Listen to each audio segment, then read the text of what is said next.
রাত পোহালেই আমার বড় জায়ের সাথে আমার স্বামীর বিয়ে। এই বিয়েটা আমি নিজের চোখেই দেখব। আমার ঘরের সাথেই হবে তাদের বাসর ঘর। এই দৃশ্য যে আমাকে চোখে দেখতে হবে সেটা আমি কখনোই ভাবিনি। কথাই তো আছে, অভাগী যেদিকে যায় সেদিকেই পানি শুকিয়ে যায়। আমার বেলায়ও সেরকমটাই হয়েছে। ছোটবেলায় মাকে হারিয়েছিলাম, সৎ মায়ের কাছে বড় হয়েছি। দাদা দাদি অনেক কষ্ট করে আমাকে বিয়ে দিয়েছে, আর সেই বিবাহিত সংসারটাও এক নিমিষেই শেষ হয়ে গেল।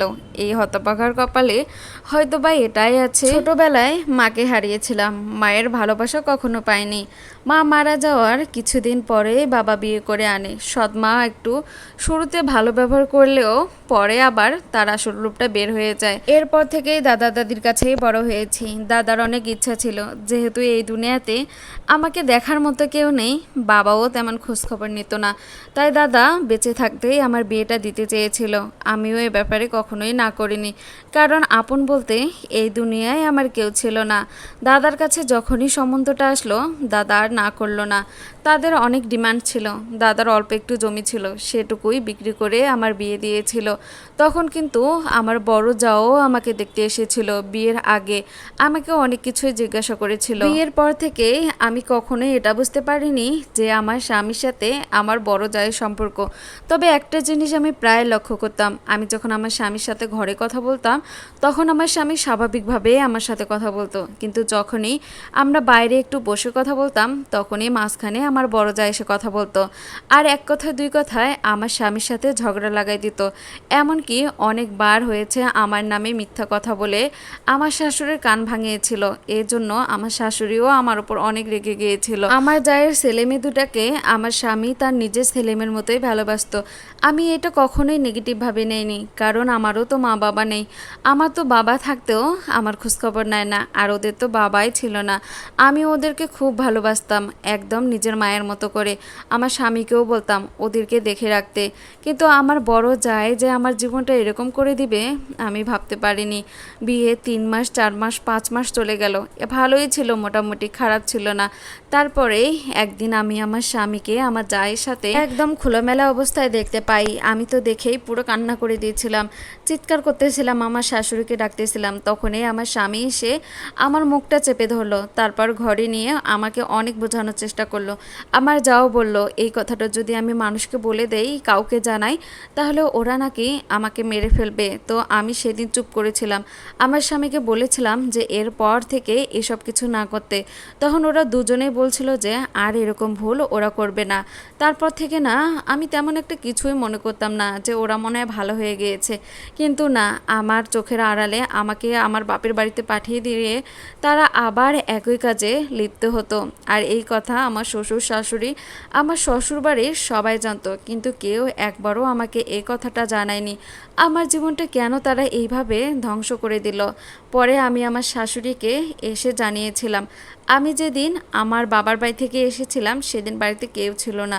আমার শাশুড়ি আমার খালা শাশুড়ির বাড়িতে বেড়াতে গিয়েছিল। বাড়িতে শুধু বাচ্চারা আর আমার স্বামী আর ওর বড় ভাবি ছিল। ওই দিন সকালবেলা আমার স্বামী আমাকে ফোন করে বলতেছে আমি ওই দিন আমার শ্বশুর বাড়িতে যাবো কিনা। তো আমিও বলেছিলাম যে না, আমি যাব না, আমি পরশু দিনই যাব। তো আমার স্বামী এটা শুনে ফোনটা রেখে দিয়েছিল।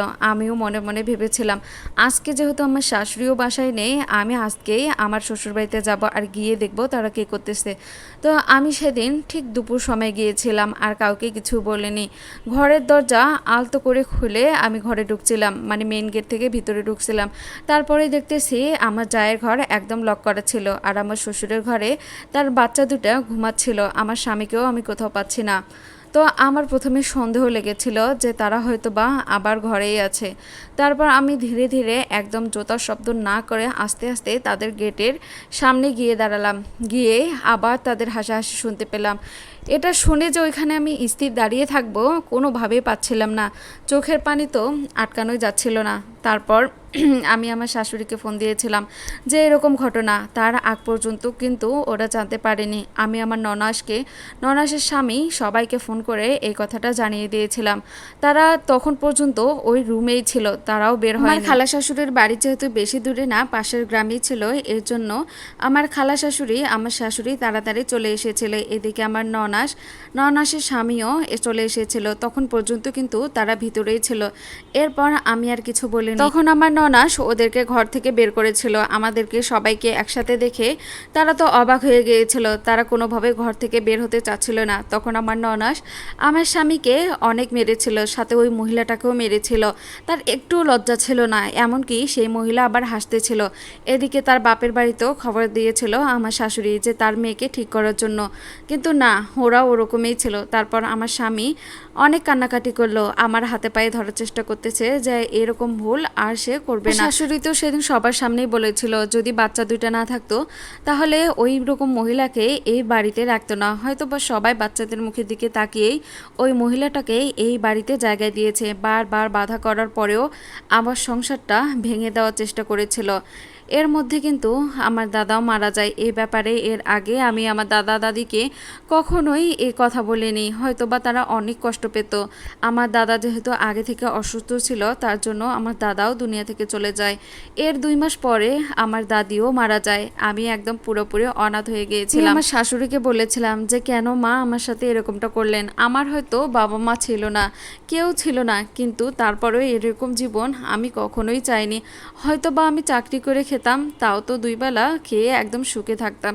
তো আমার শাশুড়ি তখন বলেছিল তারা আগে থেকেই জানে, কিন্তু ওরা ভেবেছিল বিয়ে হলে হয়তো বা ঠিক হবে। তারপর আমার শাশুড়ি বলল যে মা এবার একটা বাচ্চা নাও, হয়তো বা তোমার সংসারটা এবার ভালো হয়ে যাবে। তো আমি শাশুড়ির কথা মতোই এর 2 মাস পরেই কনসেপ্ট করি। কনসেপ্ট করার পর আমার স্বামী মোটামুটি ভালোই ছিল, আমার খোঁজখবর নিচ্ছিল। মানে ওদেরকে দেখে আর সন্দেহ করার মতো কোনোই ছিল না। দুইজন দুই রকম ছিল, কেউ কারোর সাথে কথাও বলতো না। আমার প্রেগনেন্সি যখন 7 মাস তখন সেই আবার কাল রাতটা আমার জীবনে আসে। তখন রাত প্রায় 2টা। তো আমার ঘুম ভেঙে গিয়েছিল, যেহেতু আমি অসুস্থ ছিলাম, আমার ভালো লাগতেছিল না, পেটটা উল্টাচ্ছিল। তখন আমি বাথরুমে যাওয়ার জন্য উঠি, তখন দেখতেছি আমার স্বামী আমার পাশে নেই। তো ভাবছিলাম হয়তো বা বাইরে গেছে, বাইরেও বের হলাম, সে নেই। তারপর আবার সেই তাদের দরজার কাছে গিয়ে দাঁড়ালাম, আবার সেই তাদের কথা, তাদের হাসাহাসি। তো এটা দেখে আর সহ্য করার মতো না, অনেক তো সহ্য করেছি। এদিকে আবার ভাবছিলাম তার বাচ্চা তো আমার পেটে, মানুষকে জানাবো কি জানাবো না। তারপর নিজেকে আবার শক্ত করে বললাম যে না, এর এবার একটা শেষ করা দরকার। হয়তো বা আমার বাচ্চাটা যখন দুনিয়ায় আসবে তখন তার মুখ আমি আর তাকে দেখাবো না, তাকেও বলবো তার বাবা আর এই দুনিয়াতে নেই। তখন আবার আমি আমার শাশুড়িকে ডাকলাম, পাড়া প্রতিবেশী সবাই আসলো। এরপর দুজনকে জিজ্ঞাসা করলো যে তারা আর ভালো হবে কিনা বা তাদেরকে আরও সুযোগ দেওয়া যাবে কিনা। তখন তারা দুজনেই সিদ্ধান্ত নিয়েছিল যে তারা বিয়ে করবে। তো তখন এই কথাটা শোনার পর ওইখানে আমি স্থিরভাবে দাঁড়াতে পারতেছিলাম না। আমি আমার রুমে গিয়েছিলাম। আমি কি করব, কোথায় যাব? এই দুনিয়াতে তো যাওয়ার মতো কেউ নেই। যদি একা থাকতাম তখন ভাবতেছি হয়তোবা আগেই আমার এখান থেকে সরে যাওয়া উচিত ছিল। তখন দাদা দাদির মুখের দিকে তাকিয়ে যেতে পারিনি। আর এখন আমার পেটে তার সন্তান, কিন্তু এদের সংসার জীবন এদের একসাথে দেখে তারা তো একই ঘরে থাকবে, কিভাবে এটা আমি মেনে নিতে পারবো? এই দুনিয়াতে মেয়েরা সব কিছুর ভাগ দিতে পারলেও স্বামীর ভাগ কাউকে দিতে চায় না, হোক সেটা গরিব ঘরের মেয়ে কিংবা বড়লোক ঘরের মেয়ে। রাত পোহালেই আমার স্বামীর সাথে আমার জায়ের বিয়ে ঠিক করা হয়েছে। আমি যে এটা কিভাবে দেখব কোনো কিছুই বুঝতে পারতেছি না। পুরো দুনিয়াটা আমার কাছে অন্ধকার মনে হচ্ছে। এরকম জীবন যেন কারো মেয়ের না হয়, কারো মেয়ের জীবনে এরকম একটা ঘটনা না ঘটে। সবাই আমার জন্য দোয়া করবেন।